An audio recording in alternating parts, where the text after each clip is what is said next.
والعاقبة للمتقين ولا عدوان إلا على الظالمين، وأشهد أن لا إله إلا الله وحده لا شريك له، وأشهد أن سيدنا وحبيبنا وعظيمنا وأستاذنا وقائدنا سيدنا محمد صلى الله عليه وعلى آله وصحبه ومن تبعهم بإحسان إلى يوم الدين، وسلم يا رب تسليما كثيرا.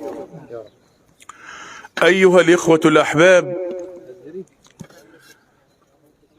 لا أدري بأي شيء أبدأ، لكن يحضرني قول النبي صلى الله عليه وسلم حين مرت به جنازة فأثنى عليها صحابة النبي صلى الله عليه وسلم خيرا، فقال النبي صلى الله عليه وسلم: وجبت. ثم مرت أخرى فأثنى عليها صحابة النبي شرا، فقال النبي صلى الله عليه وسلم: وجبت. ثم سأل الصحابة النبي صلى الله عليه وسلم: يا رسول الله، ما وجبت؟ أي بأي شيء تعني كلمة وجبت؟ فقال النبي صلى الله عليه وسلم: أثنيتم على الأولى خيرا فقلت وجبت لها الجنة، وأثنيتم على الثانية شرا فقلت وجبت، أي وجبت لها النار. أنتم شهداء الله في أرضه. وبما أن الخير في أمة رسول الله صلى الله عليه وسلم، وأن هذه الأمة فيها الشهادة حتى على أنبياء الله عز وجل، بنص قول ربنا سبحانه وتعالى في سورة البقرة حين تحدث ربنا عن حادثة تحويل القبلة: سيقول السفهاء من الناس ما ولاهم عن قبلتهم التي كانوا عليها، قل لله المشرق والمغرب يهدي من يشاء إلى صراط مستقيم، وكذلك جعلناكم أمة وسطا لتكونوا شهداء على الناس ويكون الرسول عليكم شهيدا. وفي الحديث الصحيح أن النبي صلى الله عليه وسلم أخبر أن هذه الأمة ستشهد لأنبياء الله عز وجل بأنهم بلغوا الرسالة. ففي الحديث أنه يسأل نوح عليه السلام: يا نوح، هل بلغت؟ فيقول: نعم يا رب بلغت. ثم يسأل قوم نوح: هل بلغكم نوح؟ فيقولون: ما جاءنا من نذير. 950 سنة يبلغ نوح عليه السلام قومه الدعوة، ثم ينكرون أنه بلغ. فيقال لنوح عليه السلام: هل لك من شهود؟ هل هناك من يشهد بأنك بلغت؟ فيقول: نعم يا رب، محمد وأمته. ثم يقول النبي صلى الله عليه وسلم: فتشهدون أن نوح قد بلغ ربه، والدليل أنه جاءكم نبي أخبركم أن نوحا عليه السلام بلغ قومه 950 سنة. من هذا المنطلق ما رأينا أحدا إلا وأثنى على هذه الجنازة وعلى التي قبلها وعلى التي قبلها، بل لا أريد أن أقيد، فإن الخير في الناس، وإن الناس يشهدون دائما أبدا بالخير. أثنوا على أستاذنا عادل بالخير، وأثنوا على أستاذنا إبراهيم بالخير، وأثنوا على شيخنا عادل علام بالخير، على شيخنا أشرف علام بالخير. فنسأل الله عز وجل أن تكون شهادتنا في ميزان أعمالهم. أيها الإخوة الأحباب، هذا الرجل الذي نشيعه الآن نفخر أنا وقرنائي ومن قبلنا ومن بعدنا بأننا كنا طلابا تحت قدميه، وأشهد الله ولا أبغي من وراء ذلك شيئا أنه كان سمحا، كان هينا، كان لينا، كان طيب القلب، كان عفيف اللسان. فرحمات الله عليك أستاذنا، ونسأل الله أن يفسح في قبرك مد بصرك، إنه ولي ذلك والقادر عليه.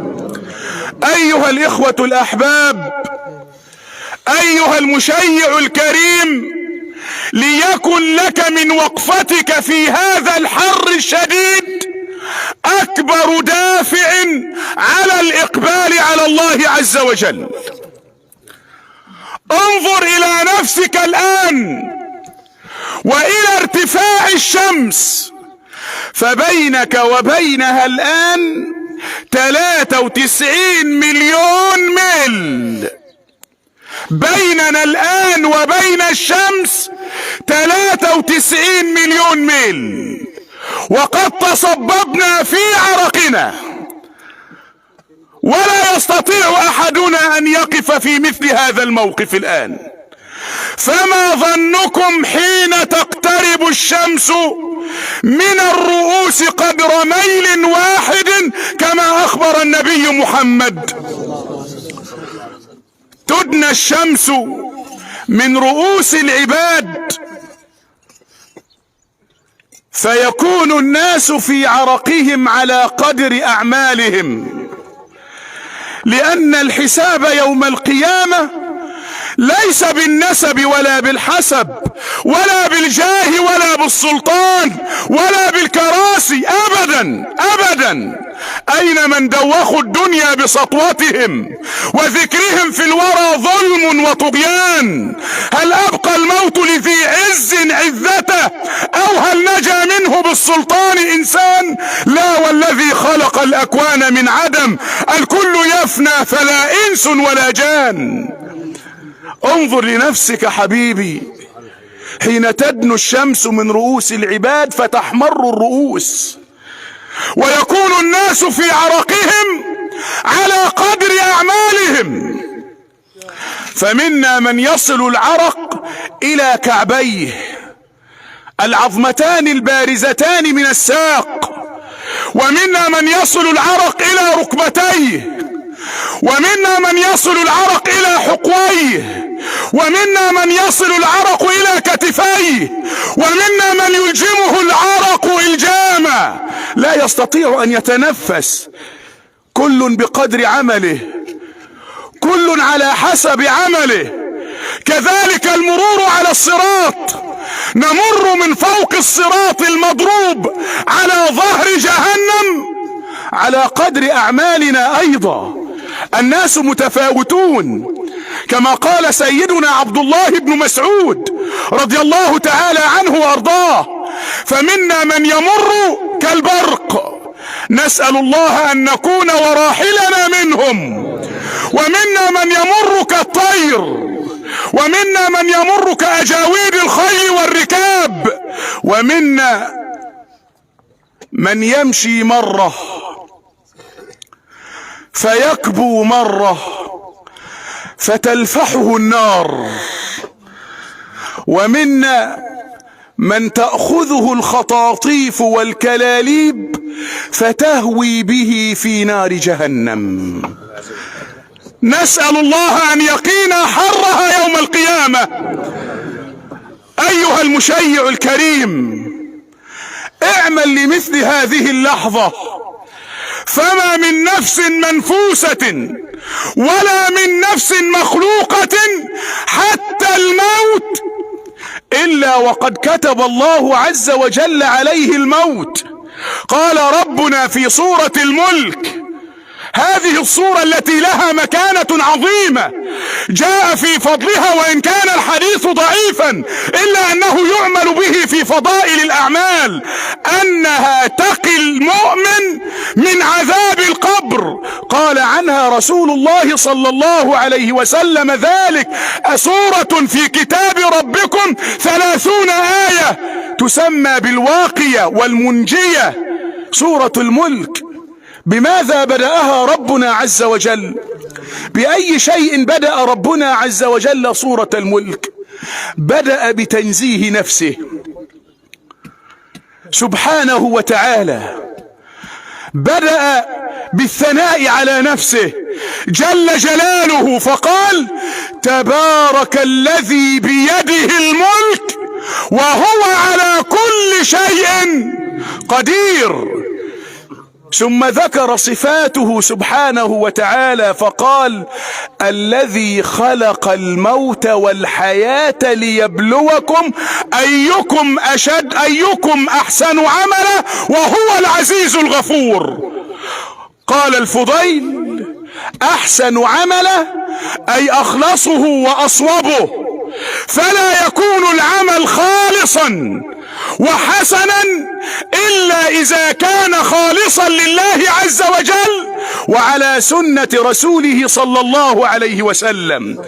فانتبه حبيبي، فكما قال مشايخنا: ما نحن إلا جنازات مؤجلة، وما نحن إلا كراكبي قطار يوشك أن ننزل عند محطتنا. كل واحد منا له ساعة كما قال ربنا عز وجل. من منا كان يظن أن أستاذنا سيدفن اليوم مع ما متع به من صحة وعافية؟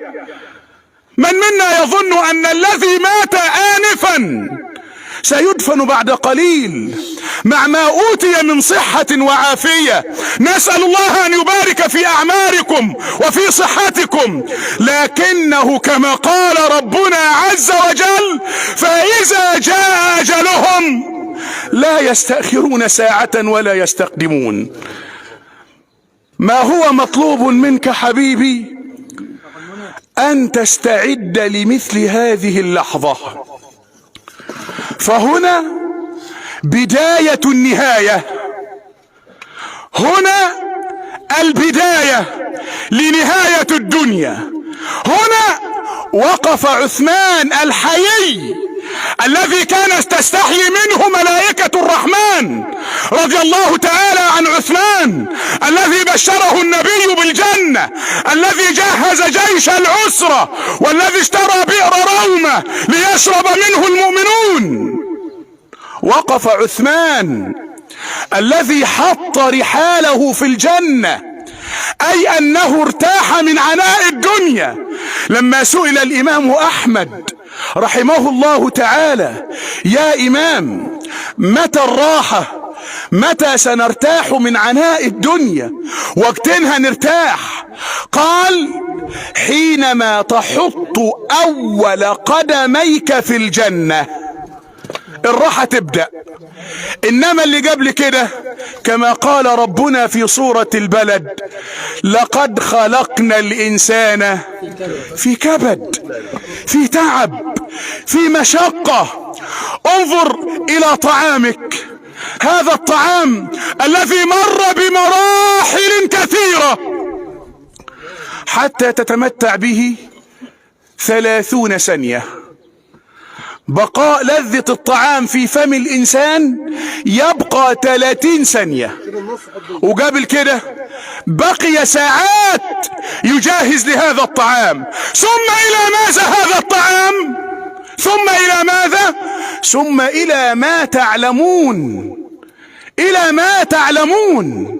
فالكيس الفطن الذكي العبقري الألمعي الذي يعد العد لهذه اللحظة، هنا وقف عثمان بن عفان وبكى حتى ابتلت لحيته.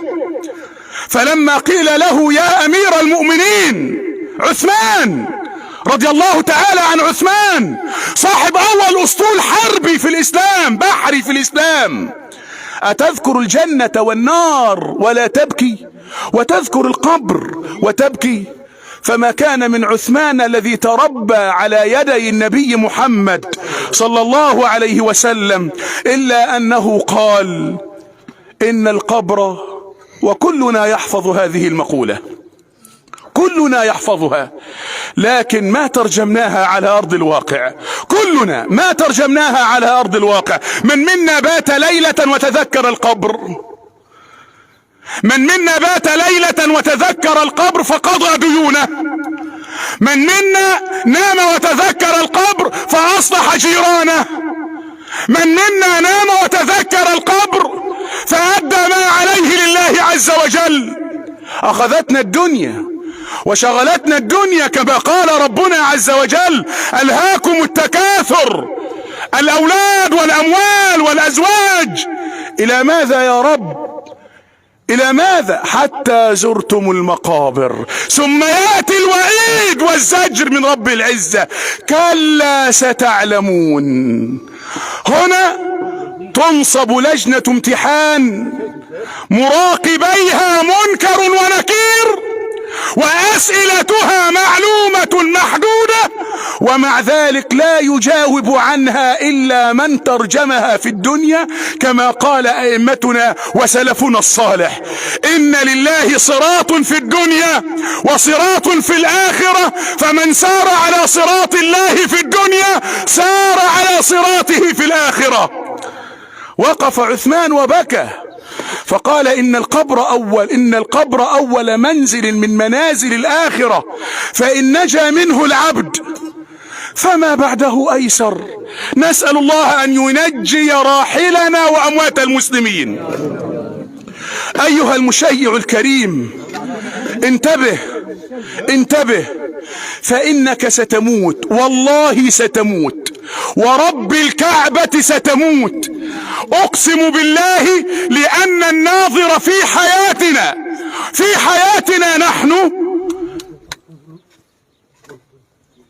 يعلم علم اليقين، بل إن شئت فقل عين اليقين، أن الناس يشكون أنهم سيموتون من أعمال الناس وأفعال الناس، وما نسمع من قصص في حياة الناس تسرد علينا وتقص علينا. يضرب الواحد منا كفا بكف ويسأل نفسه: هل هذا موجود في دنيا الناس أم هذا ضرب من الخيال؟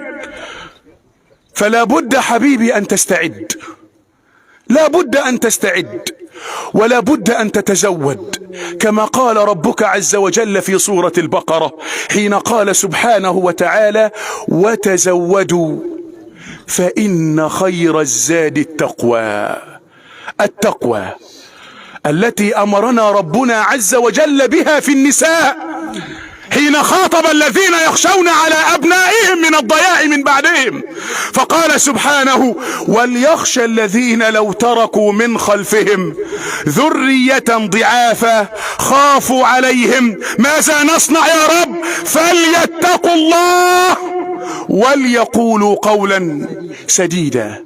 فانتبه حبيبي، أستاذنا عادل مات، ما أخذ معه شيء، لا من حطام ولا من طعام، وما دخل أحد معه من أهله ولا أبنائه ولا بناته، بل أنا أقسم أنه لا يرضى أحد أن يدخل معه، لن يرضى أحد، ولن يكون معه الآن بعد أن ننصرف مباشرة إلا عمله الصالح.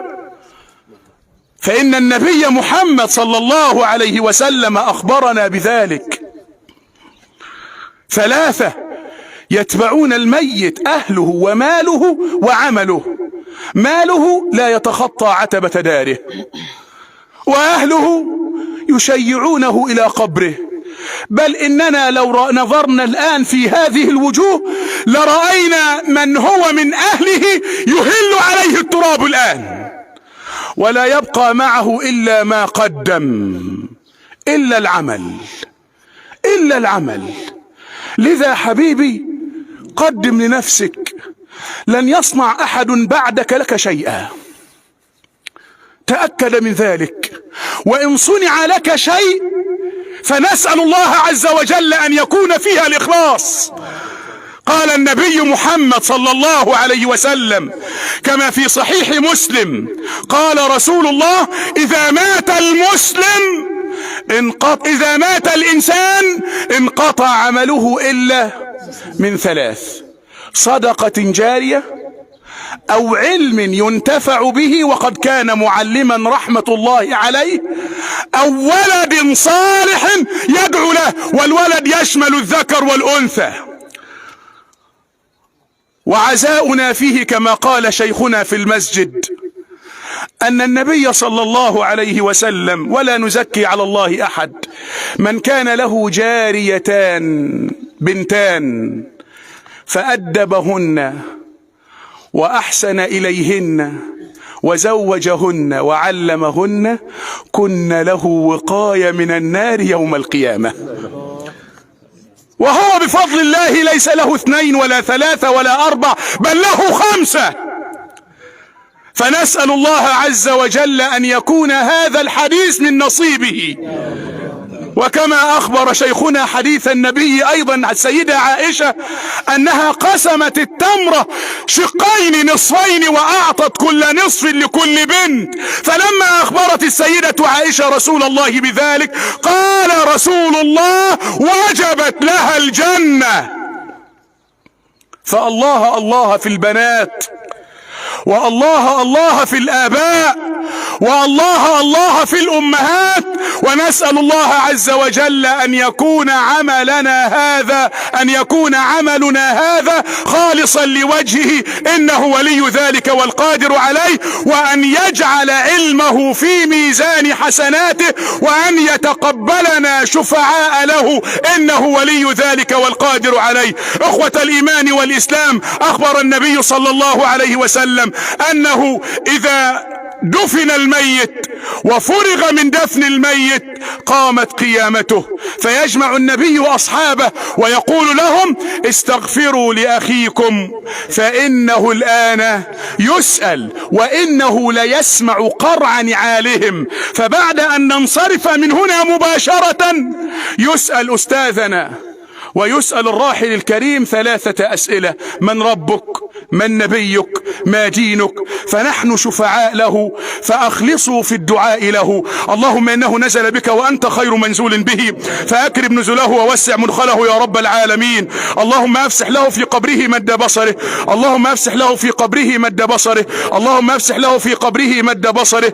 اللهم أسكنه دارا خيرا من داره، وجيرانا خيرا من جيرانه. اللهم ألهمه الصواب، اللهم ألهمه الجواب، اللهم ألهمه الجواب. اللهم عرفه بنبيك صلى الله عليه وسلم. اللهم إنه نزل بك وأنت خير منزول به، فأكرم نزله ووسع مدخله يا رب العالمين. اللهم إن كان محسنا فزد في إحسانه، وإن كان مسيئا فتجاوز عن سيئاته يا رب العالمين.